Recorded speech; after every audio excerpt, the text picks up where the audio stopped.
میدونی پیغمبر خاتم فرمود اگر پدری و مادری یه نگاه با محبت به دخترش بکنه، یه بوسه به پدر مادر به دخترش بزنه، ثواب یه نگاه با محبت و یه بوسه پدر مادر به دخترش چیه؟ گفت چیه؟ گفتم پیغمبر خاتم فرمود 100,000 حجة مبروره و مقبوله. 100,000 حج قبول شده برای هر یه بوسه، برای هر یه نگاه. شما اگر بخوای عمره رو حساب کنی با پول و با مال، ببین چقدر میشه. میدونید پیغمبر خاتم فرمود پسر نعمت است، دختر رحمت است. و میدونی سوال کرد یا رسول الله فرق رحمت با نعمت چیه؟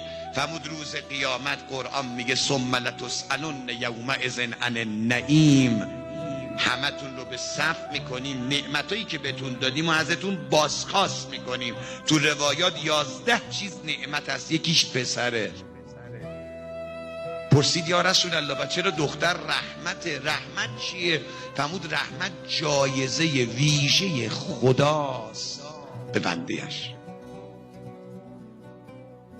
میدونید پیغمبر خاتم رو گفتن ابتر مقطوع نسل.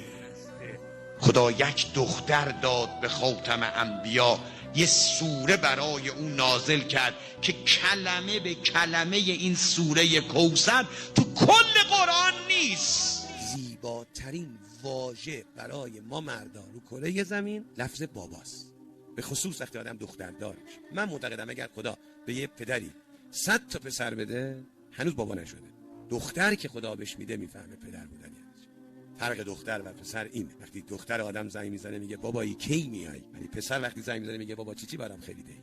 دختر تمامی عاطفه است. من معتقدم 4 بانو یک مرد رو میتونن کاملش کنن: 1 مادر، 2 خواهر، 3 همسر، 4 دختر. لذا اگر کسی مادر داره، خواهر داره، زنم داره اما دختر نداره، 3